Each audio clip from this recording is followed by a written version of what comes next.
Bom, o governo federal vai fazer um pente fino nas aposentadorias por invalidez. A proposta é identificar possíveis fraudes. Para saber o que muda e de que forma isso deve ser feito, nós vamos conversar com o advogado trabalhista e previdenciário Décio Scaravaglione. Boa noite, seja bem-vindo. Boa noite. Prazer. Doutor, tem muita gente preocupada em casa, né? É para se preocupar mesmo? Qual é a proposta do governo federal para fazer essa ação nas pensões e aposentadorias? A proposta do governo federal é de fazer um levantamento, uma atualização sobre a situação daqueles segurados que estejam em gozo de auxílio-doença e aposentadoria por invalidez. Fazendo uma distinção rápida entre ambos, o auxílio-doença é o benefício para incapacidade total em caráter temporário. Ou seja, existe ou vislumbra-se a possibilidade desse trabalhador recuperar a capacidade de voltar ao trabalho. Já na invalidez, que aí tem o nome de aposentadoria e não auxílio, é o caso da incapacidade total em caráter permanente. Portanto, a ideia é de que esse trabalhador não tenha mais condição nenhuma de trabalho, nenhum trabalho. Porque entre esses dois, o auxílio-doença e a invalidez, ainda existe um serviço da Previdência que é o da reabilitação, que é para quando o sujeito sofreu um acidente de trabalho e ele é reabilitado para uma outra função, tendo em vista que para a original que ele desempenhava não tem mais condição. Sim. E a ideia então do governo qual é? É chamar ambos, né, os segurados de auxílio-doença e de aposentadoria por invalidez e submetê-los a novas perícias. É claro, verificando o sistema e conhecendo a prática do dia a dia, constata-se que há pessoas em auxílio-doença, que é um benefício para incapacidade total em caráter temporário, há mais de 8, 10, 12 anos. O que, de certa forma, não é correto. Porque se é temporário, o que é temporariedade em 8, 10, 12 anos? Então, essa pessoa ou deveria ter tido alta ou deveria ter sido encaminhada para aposentadoria por invalidez. Sim. Por outro lado, há um certo exagero e sempre os números, e quando a economia está em maus lençóis, aperta-se aonde? No direito do trabalhador, com proposta de flexibilização da CLT e na questão previdenciária, que além dessa mexida nos auxílios e aposentadorias por invalidez, fala-se na proposta de reforma para depois da eleição. Sim. Então, isso tudo acaba...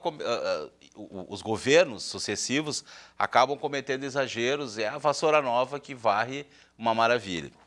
O fato é que essas pessoas, quem está nos ouvindo, quem está nos assistindo, devem ter ciência de que, primeiro, tem que verificar se seu endereço perante a Previdência está correto, se os dados estão corretos, porque elas passarão a ser chamadas. Sim. Para submeter-se a novas perícias.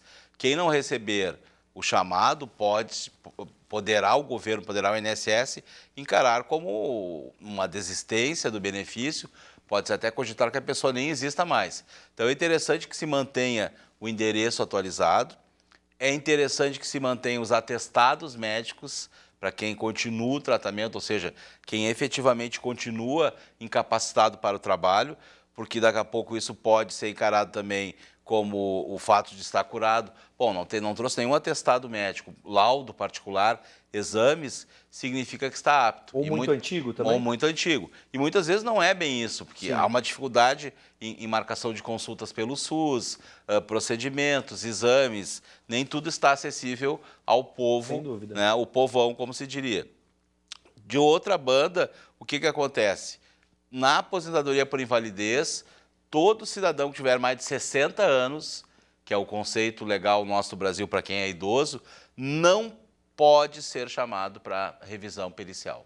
Então vamos recapitular algumas coisas. Primeiro, esse pente fino diz respeito à aposentadoria por invalidez e o auxílio-doença. Auxílio-doença, exatamente. Tá. Segundo, atualizar de imediato, não importa. Exatamente. Tá nessas condições, tem que atualizar o cadastro, para ver se o endereço está certinho. Para evitar de não comparecer à convocação. Sim, e aí, claro. Tem que comparecer à convocação. Para não ser a revelia, a decisão. Perfeito. Né? E depois atualizar também, ter condições de atualizar os seus laudos médicos. Exatamente, né? Laudos, exames, receituário médico, tudo isso pode e deve ser levado pelo segurado quando comparecer às perícias. Eu quero lembrar que você aí de casa, se tem alguma dúvida a respeito deste assunto, manda pra gente no 9588-2374. 9588-2374 não é para ligar, é para você usar o WhatsApp, pega o aplicativo, põe no celular, bota lá o número e manda pra gente, faz a tua pergunta ou até mesmo conta a tua situação para ver se o doutor pode nos ajudar. Bom, quem é aposentado por invalidez deve ficar atento, a gente já alertou. que pode acontecer na medida em que, vamos supor, que o governo chame, faça o pente fino, quais são as possibilidades? Se manter a aposentadoria ou pode se cortar de imediato? Pode. Então, detalhe, quem estiver em auxílio-doença poderá... Quem está em auxílio-doença, mesmo com mais de 60 anos, deve comparecer. Tá. Quem é aposentado por invalidez, com mais de 60 anos, se for convocado, é ilegal essa convocação. Sim. Então, só estabelecer a diferença de benefício. Por outro lado, então, quem tem auxílio e está em gozo há muito tempo, pode vir até ser constatado que tem que converter em aposentadoria por invalidez. Sim. Como pode também ter alta. Nesse caso, a alta ela se dá de um dia para outro. Não existe um prazo mínimo, uma carência para que continue recebendo até findar. No entanto, e esse é um detalhe muito importante, na aposentadoria por invalidez, quem estiver em gozo de aposentadoria por invalidez há mais de 5 anos não pode perder da noite para o dia. Porque a lei dos benefícios ela prevê a chamada mensalidade de recuperação.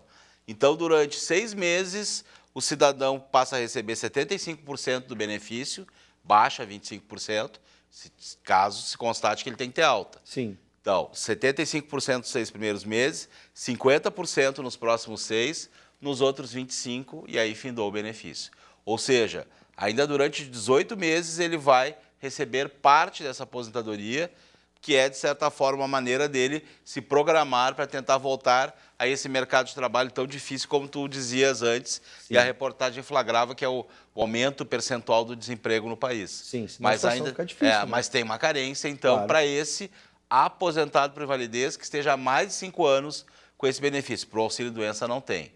Detalhe, no auxílio-doença acidentário, existe o previdenciário e o acidentário. O cálculo de ambos é o mesmo, um decorre do acidente de trabalho e o outro não. O outro é de qualquer doença ou lesão não relacionada ao trabalho.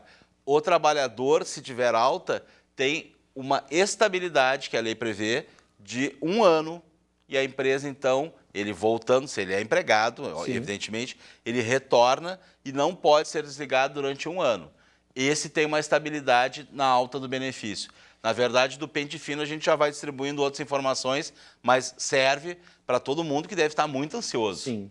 Voltando umas casinhas, doutor Décio, nós já vimos denúncias na imprensa de pessoas que passaram, por exemplo, por cadeirantes, alugando cadeira de rodas, muleta, para ir no INSS fazer a perícia. É isso que o governo quer evitar? A gente estava conversando no começo do nosso papo, de que, às vezes, né, quando a coisa aperta, vão nas leis trabalhistas, vão na Previdência. Realmente, tem muita gente fazendo isso? É um rombo muito grande para o governo? Na sua experiência? Na verdade, não. Na verdade, existe, como em qualquer segmento da sociedade, vamos pegar os segurados da Previdência, tem muita demonstração, tem muita fraude, mas ela não chega a ser espantadoramente significativa. Ela não é algo que sangra a Previdência.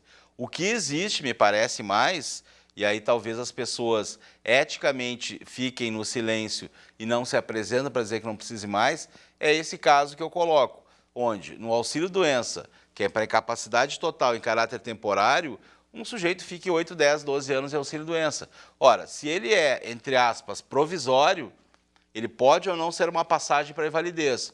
Não é crível que durante 10 anos seja temporário. Sim. Tudo aquilo que já superou 5, 6 anos, chegou uma década e meia, me parece que não tem mais o requisito aquele da temporariedade. Claro. E aí falha quem? Falha a administração pública. Porque se ela fizesse perícias periódicas, organizadas, e todos soubessem que isso acontece, metade desses fraudadores, que existem mesmo, não ousaria fazer ou cometer, sim, essas ilicitudes. Mas, na verdade, é toda aquela questão. Um dos princípios da administração pública, do artigo 37 da Constituição, moralidade, impessoalidade, é o princípio da eficiência. Sim. Só que a nossa administração pública em geral, não estou falando do município aqui, do Estado, do Brasil, no geral, ela é ineficiente. E acaba permitindo esse tipo de coisa. Eu já quero entrar no esquema da perícia para saber se isso é possível, como é que isso vai funcionar, mas antes vamos responder. Vou pedir para o doutor ser bem objetivo, porque a gente tem muitas perguntas. Perfeito. Eu sabia, esse assunto interessa muita gente. Com certeza está todo mundo preocupado, ou boa parte dos brasileiros estão preocupados.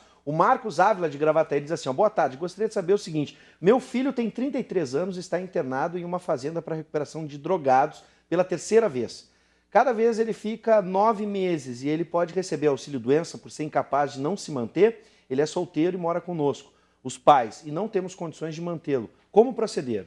Bom, basta saber o seguinte, pela situação clínico-médica, ele é um destinatário do auxílio-doença, com toda certeza. Ele só não receberá o auxílio, não sei se já recebe ou não, ficou subentendido, se ele não tiver contribuições à Previdência. Mas se ele for contribuinte da Previdência, o destino dele é o auxílio-doença, com toda certeza. Bom, não mandaram o nome ainda, eu espero chegar, daqui a pouco eu mando um abraço, mas vamos com a questão. Gostaria de saber a partir de que data começam a chamar para fazer esse pente fino, essa perícia, e já encaixa com a pergunta que eu ia fazer na sequência. Como é que vai funcionar esse pente fino? Hoje, né, o senhor estava falando das perícias, às vezes não são no momento certo, periodicamente feitas. Como é que vai funcionar? É um mutirão? Tem médicos para isso? Bom, aí entra uma questão que chama a atenção. O que houve? O governo editou uma medida provisória, agora em 7 de julho, a MP 739, e essa medida provisória estabeleceu todo esse processo e estabelece que, por perícia, os médicos peritos do INSS ganharão R$ 60. Cada perícia extra, ou seja, desse mutirão, pode ser feita sábado, domingo, feriado, em regime de mutirão, não há problema nenhum. E esse valor não vai agregar aos vencimentos desses médicos, que são servidores federais, servidores estatutários, e não sofre desconto do imposto de renda. Na verdade, é um incentivo para que os peritos façam 10, 20, 30, 100, 1000 perícias, imagina o dinheiro que isso rende. Sim. Agora, o que eu coloco na dúvida, e isso não fica muito claro, e nos dá margem até para desconfiar que o projeto é se livrar de quem está em auxílio, é porque nós não temos hoje datas próximas para as perícias de quem está adoecendo.